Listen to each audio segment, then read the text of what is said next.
Before the name of Peter echoed through centuries of faith, before he became a pillar of the church and a voice of unshakable conviction, he was simply a man of the sea. Each morning, he rose before the light touched the water, his hands already rough from labor, his heart molded by tides and wind. The life of a fisherman was one of endurance. Long hours, uncertain reward, and quiet dreams beneath endless skies. He did not stand among scholars or priests. He stood among nets, oars, and the smell of salt. His world was humble, his future predictable. Yet hidden beneath that ordinary rhythm of casting and mending, destiny waited patiently for him to notice. Waves rolled against the shore like whispers of eternity, as if creation itself prepared to speak through the life of one simple man. Peter's strength came from the same place his doubts did, from the rawness of his humanity. He laughed loudly, worked fiercely, and felt deeply. Those who knew him saw a man quick to speak his mind, strong-willed but sincere. He was not polished in manner or soft in tone, but his heart carried honesty that no storm could drown. Within him burned a restlessness, the feeling that life's purpose stretched beyond the nets he cast each day. That longing, unspoken and undefined, would one day draw him into the story of redemption itself. Faith, for Peter, was not born in temples or rituals, but in the simple consistency of his labor. Every empty net tested his patience. Every full catch reminded him of life's balance between effort and grace. Through failure and success, he learned lessons without realizing it. Lessons about trust, perseverance, and surrender. The sea was his teacher long before heaven called his name. It showed him that control was an illusion, that the waters could never be fully tamed, and that every dawn carried both promise and mystery. Those truths, gathered silently over years, would become the foundation for a greater faith than he could yet imagine. His people waited for a deliverer, a hope long promised, but not yet seen. Peter, like many, must have wondered if such promises were meant for men like him. Unremarkable, hard-working, flawed, he did not seek greatness, only stability. But the divine often hides its greatest callings in the most ordinary of lives. The fisherman of Galilee would soon learn that the same hands that threw nets into dark waters were meant to lift hearts from despair. His sea of labor was about to become a sea of faith, where every wave carried revelation, and every cast of the net would echo a deeper purpose. The man known to history as a rock began as one uncertain of himself. His courage was strong but untested, his heart faithful but unrefined. What made him chosen was not perfection, but readiness, the openness to listen when a greater voice would speak. When that moment came, when heaven met the shore and called him by name, he would leave everything behind without hesitation. His story began not in glory, but in surrender. That single decision, to trust a voice above the wind, would shape not only his destiny, but the future of countless souls who would walk the path of faith after him. If you feel inspired by this story, if you believe in finding purpose in unexpected places, take a moment to support the journey of sharing these messages. Subscribe to the channel to stay connected with new reflections that lift the heart. Like the video if it spoke to your spirit, and share your thoughts in the comments below. Every word, every reaction helps spread light to others who might be searching for hope, just as Peter once did beside the quiet waters of Galilee. Morning along the Galilean shore began as it always did, with quiet ripples across the surface of the water and boats rocking gently in rhythm with the tide. Fishermen moved about their work with the practiced familiarity of men who had done the same thing all their lives. Peter stood among them, his hands rough from rope and salt, his body weary from a long night that had yielded nothing. Empty nets weighed heavily on his heart, for they told the story of labor without reward. The horizon glowed faintly, painting the water with soft gold, but his thoughts were fixed on failure and fatigue. It was in that moment of weariness, not triumph, that the divine entered his life. A stranger stepped onto the shore, drawing the attention of the fishermen nearby. His presence carried quiet authority, not the kind born of status, but of peace. When he spoke, his words reached through the air like light cutting through fog. Peter watched as this teacher from Nazareth asked to borrow his boat to speak to the crowd from the water. Without hesitation, Peter agreed, though he did not understand why. He pushed out from the shore and steadied the boat while the teacher sat and spoke to those gathered. The sea carried the sound of his voice, and every word seemed to settle deep within the heart. Something stirred in Peter, though he could not name it. After the teaching ended, the man turned to Peter with a request that seemed almost absurd. "Put out into deep water and let down the nets for a catch." The fisherman hesitated, his experience clashing with the suggestion. He had fished all night without a single result. Logic whispered that it was useless, but something within urged obedience. Against reason, he nodded and cast the nets once more. Within moments, the water came alive.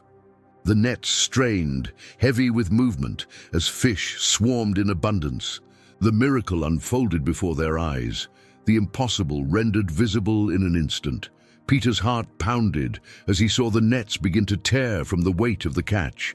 The other fishermen rushed to help, and together they filled both boats until they nearly sank. The scene was chaos and wonder intertwined, a moment that felt larger than life itself. Peter looked at the man in the boat, the teacher whose calm had turned futility into fullness. Overwhelmed, he fell to his knees, not out of fear, but in sudden awareness of something holy standing before him. His words trembled as he said, "Depart from me, for I am a sinful man." He saw himself clearly for the first time, his pride, his flaws, his limitations. The miracle on the water was not only about fish, it was about revelation.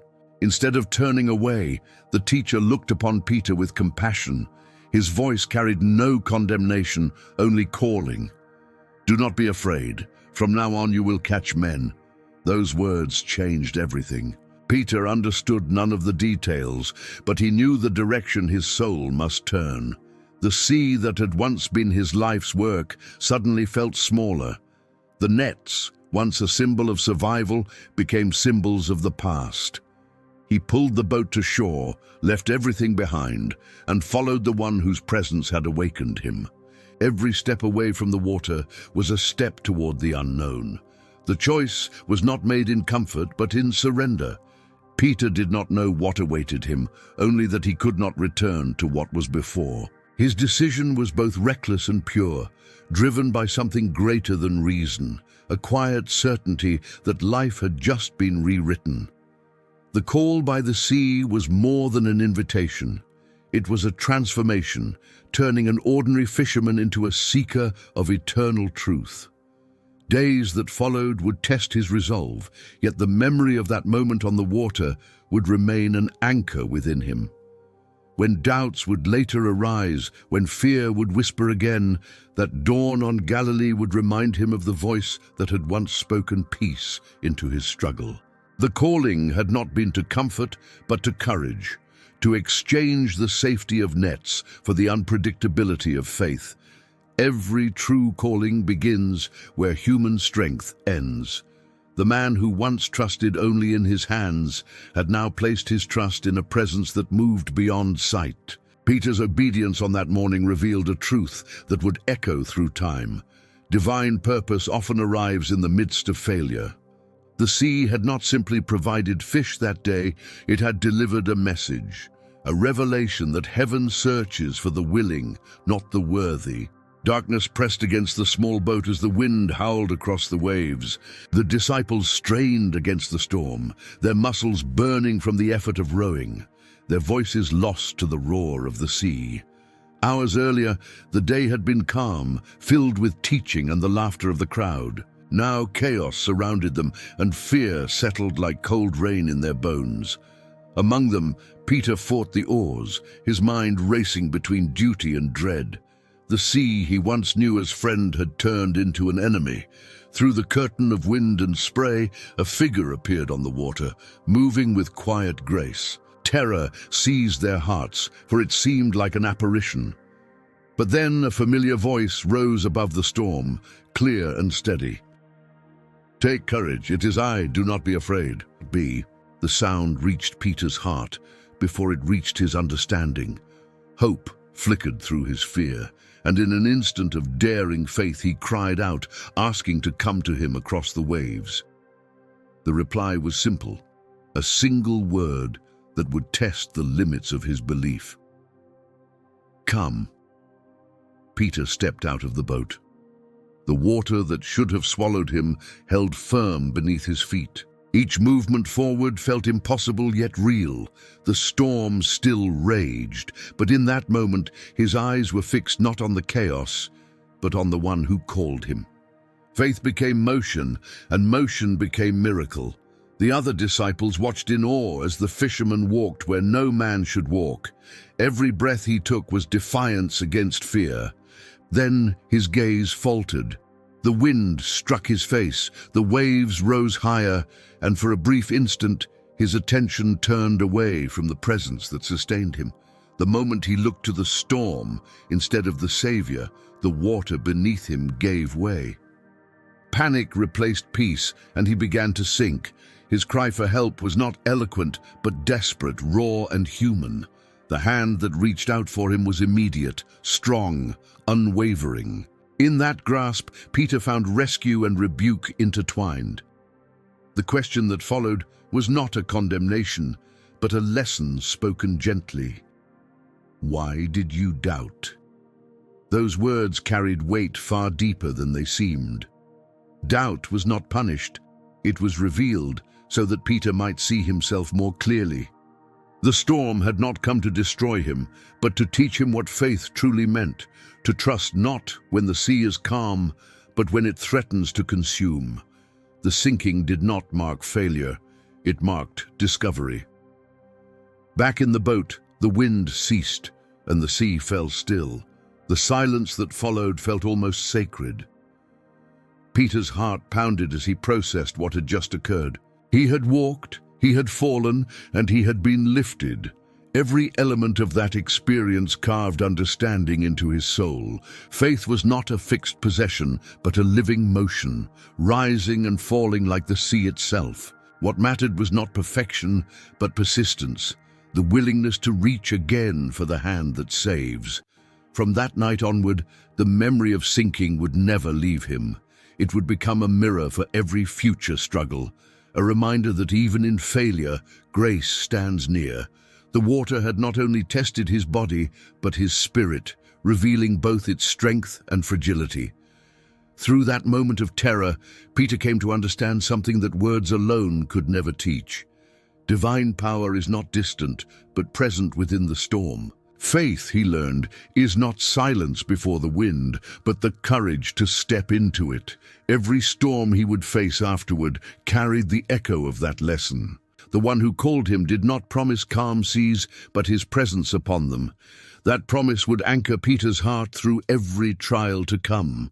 Years passed, and the fisherman from Galilee began to change. The man who once trembled on the water now spoke with confidence among crowds. His words carried the weight of conviction. His presence inspired courage in others. Through trials, teachings, and miracles, he grew into the leader he was meant to become. The name given to him, Peter, the Rock, started to reveal its meaning. He stood firm when others wavered, spoke boldly when silence seemed safer, and his heart burned with loyalty toward the one who had called him. Behind his strength, however, shadows still lingered. The same passion that fueled his courage often ignited impulsiveness. His love was fierce, but his understanding incomplete. At times, his eagerness to protect became an obstacle to divine will. When Jesus spoke of suffering and death, Peter's protest rose quickly, driven by emotion rather than insight. He could not yet grasp that true strength sometimes wears the face of surrender. His faith was genuine, but it was still being refined by fire. Moments of triumph revealed his potential, but moments of weakness revealed his humanity. At Caesarea Philippi, he confessed that his teacher was the Messiah, the Son of the living God. In that declaration, heaven itself seemed to affirm him. Yet not long after, his misunderstanding drew correction. The same voice that called him Rock also said, "Get behind me, Satan." Two truths coexisted within him: divine revelation and human error. The struggle between them defined his journey. The rock and the shadow within Peter were not separate lives, but one. The strength that made him brave also made him vulnerable to pride. The loyalty that made him follow closely also led him into danger. His heart sought to serve, yet fear still whispered when the cost became clear. That tension within him was not failure, but formation, shaping a man who would one day understand that grace holds both triumph and tears. When the night of trial arrived, the strength he believed unshakable began to waver. Surrounded by darkness and uncertainty, Peter faced a test unlike any before. His voice, once bold in proclamation, faltered in fear when questioned by strangers. Each denial cut deeper than the last, tearing through his soul like a blade. When the rooster crowed, realization fell upon him like a weight he could not bear. The rock had crumbled, and the shadow took its place. Tears flowed freely as he left that courtyard, not as an apostle, but as a broken man. The sound of his own voice, denying the one he loved, echoed endlessly in his mind. Shame wrapped around him, suffocating and cold. But even in that anguish, something within him refused to die. The same fire that once burned in zeal now burned in remorse, purifying what pride had clouded. Through his fall, he began to understand what strength truly meant. Not the absence of weakness, but the courage to rise after it. His story became a reflection of divine mercy's depth. The man who had fallen so publicly would one day stand again, not because of his power, but because of forgiveness. Failure did not erase his calling, it deepened it. The shadow that once brought him low became the place where humility was born. Out of brokenness came compassion, and from compassion came wisdom. The rock had cracked, but within the cracks, light began to shine. Through that painful transformation, Peter discovered that strength and weakness were not enemies, but companions in the same journey. His flaws did not disqualify him. They made him real. The hand that had once lifted him from the sea would lift him again, not onto water this time, but into grace. The lesson that began with faith and faltering would continue to shape his destiny. The rock that had once been unstable would soon become a foundation not of pride, but of love. Morning light crept across the horizon, spreading a gentle gold over the quiet waters of Galilee. Smoke curled upward from a small fire on the beach, its warmth flickering against the cool air. Peter sat among the others in the boat, his eyes heavy with memory. The sea that once called him now carried the weight of all he had lost within himself. He had returned to fishing not because his heart longed for the nets, but because his courage had run dry. The voice that once called him Rock had gone silent through death, and though news of resurrection had reached him, disbelief still lingered in his chest. He cast the nets as before, trying to find peace in old motions, unaware that restoration waited by the shore.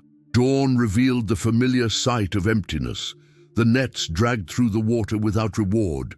Exhaustion pressed upon them until a figure appeared on the beach, calling across the distance with calm authority. The voice asked a question that pierced more deeply than it seemed. "Have you caught anything?" The answer came, simple and defeated. "No." Then came the instruction, "Cast the net on the right side of the boat, and you will find."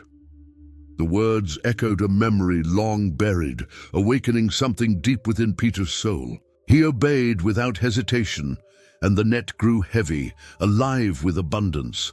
Recognition flooded through him as he turned toward the stranger and whispered with trembling certainty, "It is the Lord." Without another thought, he plunged into the water, his body cutting through the surface in desperate urgency. The distance between him and the shore vanished beneath his strokes, and by the time he reached land, his heart was racing not from exertion, but from awe. The fire crackled softly as Jesus stood waiting. Bread and fish laid before him. The moment carried no thunder, no display of power, only tenderness. The one Peter had denied now welcomed him with breakfast by the sea, as if nothing had ever been broken. Silence hung between them, filled with unspoken regret and mercy. When the meal was finished, Jesus turned to Peter and asked a question that would restore what had been lost. "Do you love me more than these?" The words were gentle but carried the weight of truth. Peter answered quickly, "Yes, Lord, you know that I love you." The reply came, "Feed my lambs." Again the question followed, then again 3 times in total, each echo healing the wounds of his 3 denials. Every answer from Peter drew tears closer, for he realized what was being done. Grace was rewriting his failure. The fire that warmed them was the same that purified his heart. Each repetition carried forgiveness deeper, reshaping his soul from shame to service. Jesus did not ask for apology or explanation. He asked for love, the kind that acts, tends, and gives. Feed my sheep was not only a command, but a calling renewed.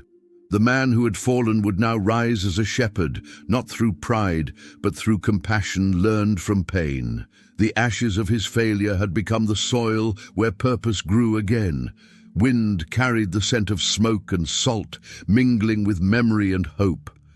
Peter's mind traveled back to that night of denial, the cold courtyard, the sound of the rooster piercing the dark. Those moments would always live within him, but no longer as chains, now as reminders of the mercy that meets even the deepest wounds. Standing beside the risen Christ, he understood that restoration is not a return to who one was before, but a rebirth into who one was meant to become. Forgiveness does not erase scars, it transforms them into marks of wisdom. Peter's heart, once fractured by fear, now burned with renewed devotion. The same sea that had witnessed his calling now witnessed his redemption. Through that fire by the shore, he discovered that divine love does not demand perfection before it restores. It comes precisely to those who have failed, offering them the grace to begin again. Every word spoken that morning lingered like the warmth of dawn. The fisherman who once fled from the cross now stood before resurrection itself, forgiven, chosen once more, entrusted with a mission greater than his shame. Redemption had not come through strength, but through surrender. And from that moment on, Peter's voice would carry not just the message of faith, but the memory of forgiveness. When Peter looked upon those entrusted to his care, he no longer saw followers, he saw souls to be nurtured. The command he had received by the fire was not a ceremonial title, but a living burden of love. Every face he met reminded him of his own journey, how fragile faith can be, how much courage it takes to keep believing. To feed the sheep meant more than teaching words. It meant offering oneself as sustenance, to be broken for the sake of others, as his Lord had been. His heart, once restless, found new rhythm in service. The authority he carried did not rest on position, but on compassion refined through failure. Leadership born from pain carries a gentleness that power cannot imitate. He spoke to the broken with understanding, to the doubtful with patience, to the proud with humility. The man who had once been quick to speak now listened deeply. The fisherman who once reached for a sword now reached for hearts. Each gathering of believers reminded him that love, not doctrine, was the truest expression of faith. To lead meant to kneel, to guide meant to serve, and to care meant to give even when strength seemed gone. His words to others echoed the lessons carved into him by grace, that divine love is not earned, that mercy remains stronger than failure, that every life touched by forgiveness becomes a vessel of healing for others. Crowds often gathered to hear him preach, but he never forgot the intimacy of the fire by the sea. He carried that morning with him wherever he went, knowing that every act of kindness, every moment of teaching, was another way of answering the same question. Do you love me? Love became his language, his mission, his identity.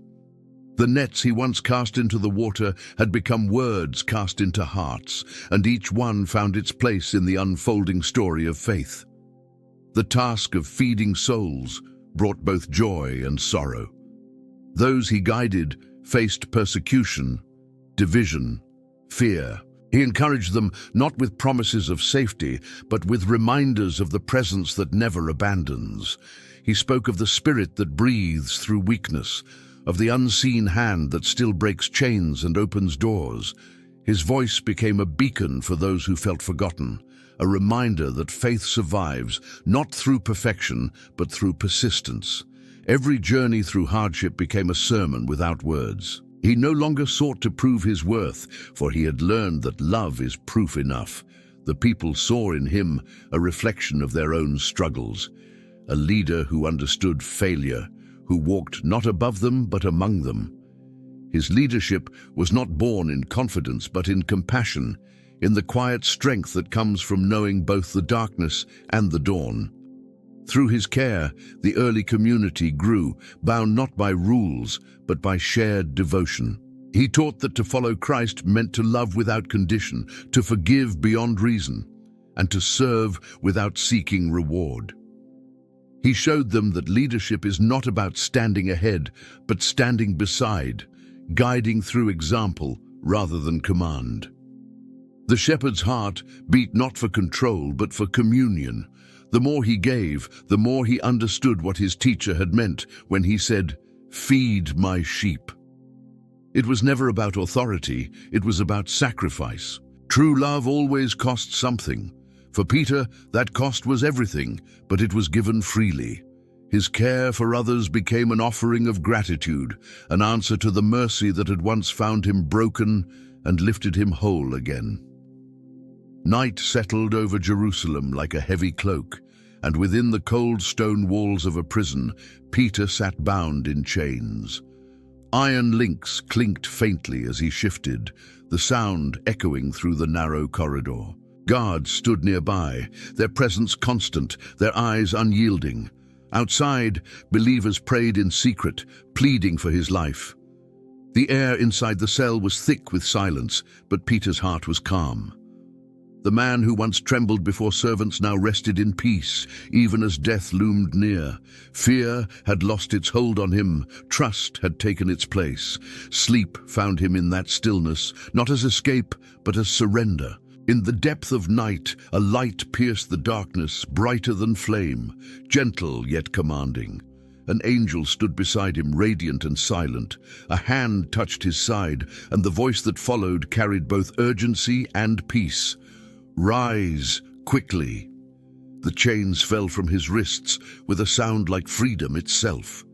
He stood, blinking through the brilliance, unsure if what he saw was real. The command came again. "Dress yourself and follow." He obeyed, each step guided by faith rather than understanding. As they passed the first and second guards, no sound of alarm rose. The great iron gate before them opened on its own, swinging wide into the night. Cool air rushed in, carrying the scent of the city beyond. Peter followed the angel through the streets until, in an instant, the light vanished and he found himself alone. The realization struck him with awe. Deliverance had come without struggle, freedom without force. The same hand that once lifted him from the waves had now broken his chains. He stood under the stars, breathless and trembling, understanding that divine intervention often arrives without warning. His life, once defined by action, now rested entirely upon grace. The impossible had happened once more. reminding him that no prison, whether of stone or of fear, could withstand the power of faith. Each moment of rescue, each touch of the unseen, confirmed that the same presence who called him long ago still walked beside him. Arriving at the house where believers prayed, he knocked softly. When the door opened and astonishment filled their faces, he spoke in hushed gratitude, recounting what had taken place. The story spread like fire, rekindling courage among those who had begun to despair. His escape was not merely an event, it was a message, a living testimony that divine power still moved in human history. The prison had been real, but so was freedom. What he experienced within those walls became a lesson that lived beyond that night. Faith, he realized, is not tested only in storms, but also in silence, in the waiting between prayer and answer. Deliverance does not always come through struggle. Sometimes it arrives through surrender. The angel's touch had not only broken his chains, but deepened his trust. Every believer who heard his account found strength in their own trials. His story reminded them that no darkness is absolute, no captivity permanent when faith remains alive. Peter's calm under threat, his peace in confinement, became proof that true liberty begins within the soul. No iron gate can close against the will of heaven, and no fear can silence the heart that trusts. Through that night of light and shadow, Peter carried forward a renewed sense of mission. The man once bound by guilt now walked as a symbol of freedom. Every breath became an act of praise, every step a testimony that faith not only survives hardship, it transcends it. His chains had fallen, but more than that, his spirit had risen, unbroken and alive in the presence of the unseen. Wind swept through the narrow streets of Jerusalem like a living force, carrying with it the scent of dust and fire. In an upper room, men and women gathered in silent expectancy, hearts heavy with uncertainty and hope intertwined. Among them sat Peter, his eyes closed, his breath steady. The promise that had been spoken to them still lingered in his memory, a promise of power, of presence, of something beyond understanding. They had waited, not knowing how long or what form it would take. Each hour stretched like a lifetime, every heartbeat echoing the same longing for the presence that once walked beside them to return in a new way. When the sound came, it was like a mighty breath filling the world itself.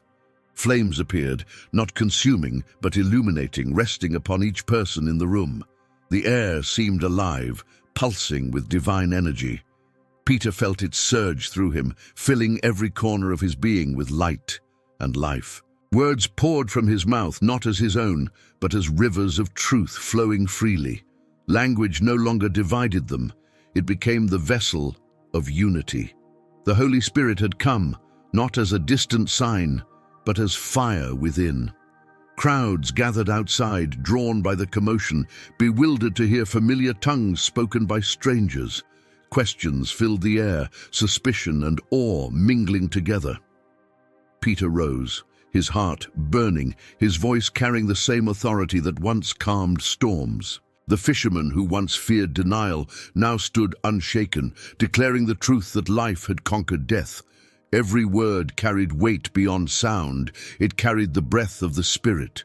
He spoke of promise fulfilled, of a power that could not be confined to temple walls or human thought.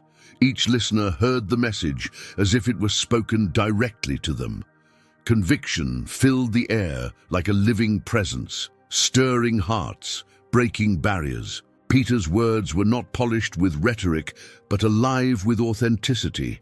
He told them that what they witnessed was not madness, but divine awakening, the Spirit of God pouring into human hearts, making them instruments of light.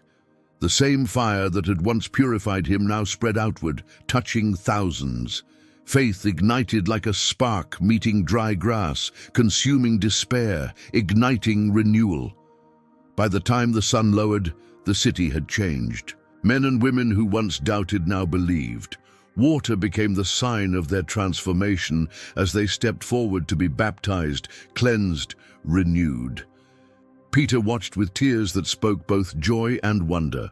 The promise had not been forgotten. It had been waiting for this very moment. Heaven had not withdrawn from earth. It had entered it through human souls.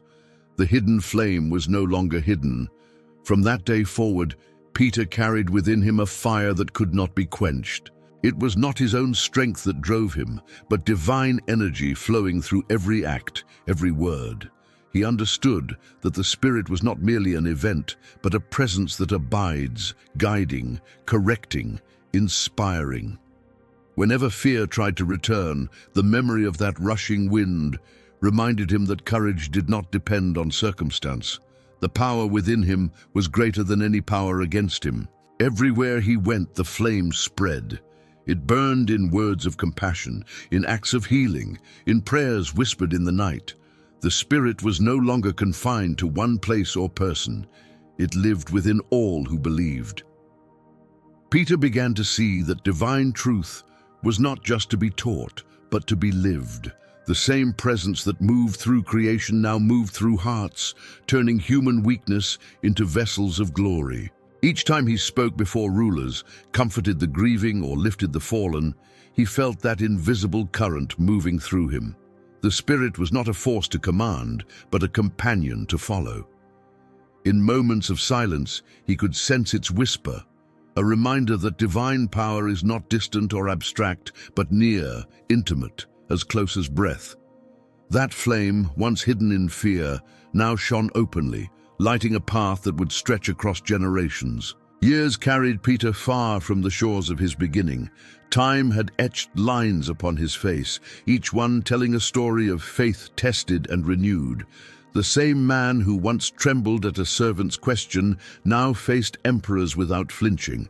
His voice had become a beacon to believers scattered across lands, his letters a source of courage for those persecuted. The Spirit that had filled him in Jerusalem continued to guide his every step, though the path grew narrower, the dangers greater. Rome loomed before him, not as a destination of triumph, but as the place where his final act of devotion would unfold. The city roared with the sound of empire, its marble, its markets, its might. But beneath the grandeur ran currents of fear, whispers of a growing faith that refused to die. Peter walked among those who believed in secret, offering strength with gentle words, reminding them that love remains stronger than chains. His presence brought comfort where despair had begun to take root. He knew that his time drew near, though his heart carried no fear. The same voice that once said, "Follow me," still echoed within, leading him toward one final surrender. When the soldiers came, he did not resist. His capture was not a tragedy, but a testimony. The man who once drew a sword now offered peace. Every step toward imprisonment felt like returning to familiar ground, the path of surrender he had walked since the first call by the sea. His heart was heavy, not with dread, but with gratitude for the years granted, the lives touched, the message carried. He had spent himself fully, and what remained belonged entirely to love. Within the walls of his cell, he prayed not for escape, but for courage to honor his Lord once more. Memories flooded him, the waves beneath his feet, the fire by the shore, the faces of those he had fed and healed. Each moment wove together into a tapestry of grace. When word reached him that he would face crucifixion, his spirit did not falter. He made one request, that he might be nailed upside down, for he felt unworthy to die in the same manner as his master. The request was granted, and history would remember that posture forever. The cross that awaited him stood not as a symbol of defeat, but of fulfillment. As he hung inverted, his body bearing the weight of pain, his soul rose in peace. He looked upon the world from a position few could imagine, seeing heaven not above, but all around. His final breath was not a cry of despair, but of devotion. In that act, humility reached its highest form. His death became his greatest sermon, teaching that true glory is not found in exaltation, but in surrender to love. Those who witnessed it carried his image in their hearts. The fisherman turned shepherd, the shepherd turned martyr, the man whose weakness became the vessel of divine strength. The cross did not silence him, it amplified his voice through the ages. Every believer who heard his story understood that faith is not proven by words, but by the willingness to give everything for love's sake. From that moment, his name ceased to belong to history alone. It became a living reminder that transformation is possible for every soul. His life was a bridge between human fragility and divine purpose. The man who once faltered in water now walked into eternity unafraid, knowing that death itself was but another step toward the one who had called him from the beginning. Even as centuries unfolded and empires rose and fell, the memory of Peter endured like the steady rhythm of waves upon sand. His journey from nets to nations became a testament to what faith can shape within a human heart. Pilgrims spoke of him not as a distant legend, but as a companion of spirit, one whose footprints seemed to remain along the edges of every shore touched by belief. His voice, though long silent, still echoed in hearts seeking courage to rise from failure, to trust again when hope seems faint. The sea that had once defined his earthly life now served as a symbol for eternity, vast, boundless, ever moving. Those who followed his teachings imagined him standing at that eternal shore where water meets light, calling across time to remind them that faith is not a single act, but a journey that never ends.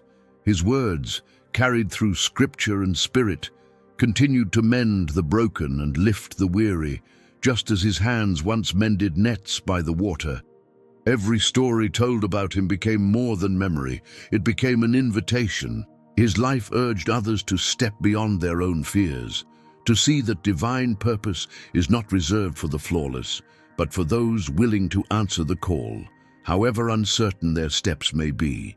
His courage did not erase his humanity, it redeemed it. Each listener who heard his name found within it the echo of their own calling, the reminder that even those who fall can rise again through love. Faith that Peter carried has never ceased to move across generations. It ripples like a current unseen, passing through lives, families, nations.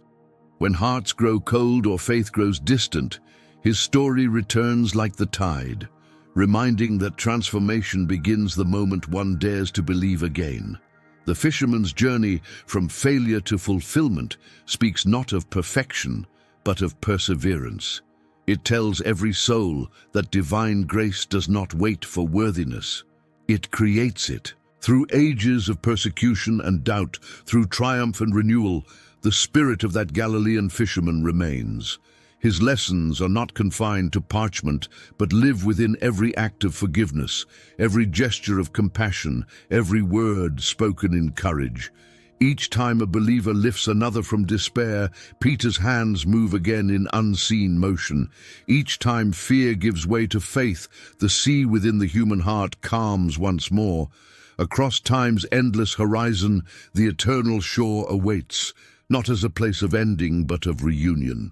One can imagine Peter standing there still, his eyes fixed on the horizon, the light reflecting in waters that never darken. His voice, aged by eternity, speaks through the silence, reminding all who listen that faith is the bridge between what is known and what is promised. His journey continues wherever hearts are willing to follow. No longer bound by nets or walls or flesh, the fisherman's legacy flows like the sea, alive, infinite and renewing. Those who walk in his footsteps discover that the same call still resounds, to follow, to love, to trust, even when the path seems uncertain. The voice that once called him still calls each soul by name, leading them toward that same eternal shore where peace and purpose meet forever. Even after Peter's departure from the world of flesh, his spirit lingered in the work of those who came after him.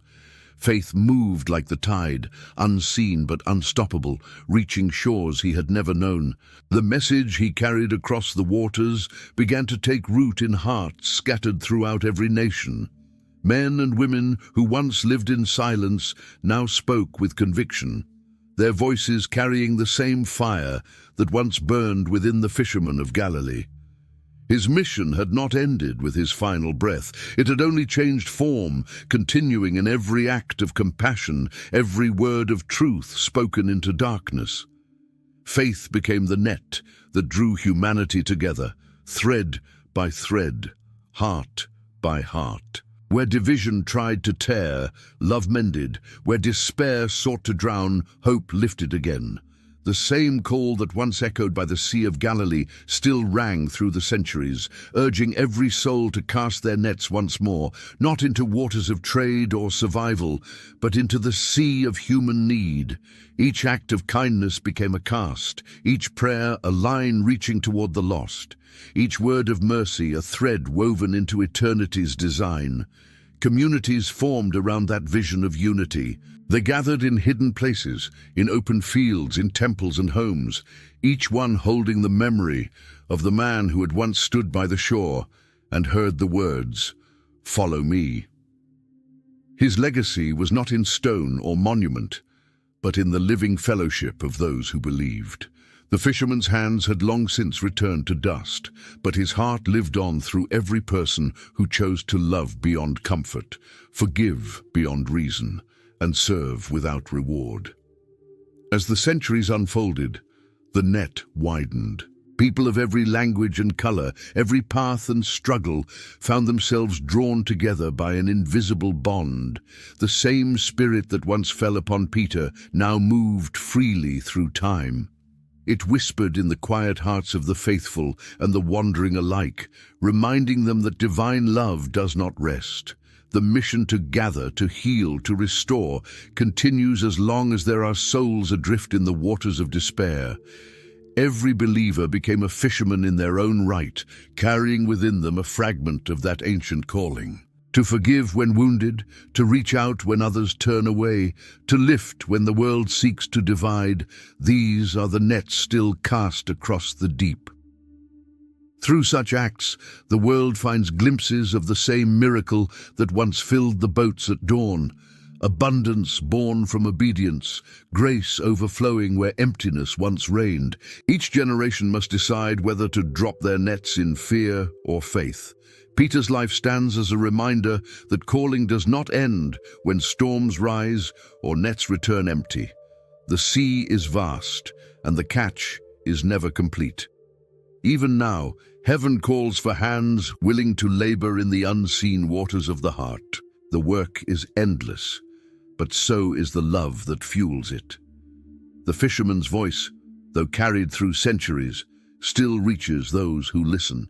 It speaks not through thunder or command, but through gentle urging, a whisper that says, "Go again, cast your net, trust the water." The same spirit that once lifted him from failure continues to lift others, reminding that no one is beyond redemption and no act of love is ever lost to the sea. Faith remains a living current, flowing from one life into another, binding all who believe into the great net of souls. When hearts open and compassion flows, when forgiveness replaces resentment, when courage rises from despair, the fisherman's work continues. His story was never only about one man. It was about the eternal invitation to all humanity to join in gathering what has been scattered, to bring light where the waters run dark. Every time a soul chooses love over fear, the net grows stronger. Every time someone reaches for another with sincerity and grace, Peter's legacy stretches further. The fisherman who once stood trembling on a shore now stands beyond time, smiling upon every hand that casts a net of hope into the world. His voice, gentle and timeless, still calls through the noise of the age, reminding that the greatest miracle was never in the fish that filled the nets, but in the hearts transformed by faith. If this message touched your heart and helped you reflect on the journey of faith, take a moment to support this space where stories of light continue to be told. Subscribe to the channel so you never miss another message that uplifts the soul. Like the video to help it reach others who may need encouragement today. Leave a comment below and share your thoughts, reflections, or your own experiences of faith. It means more than you can imagine.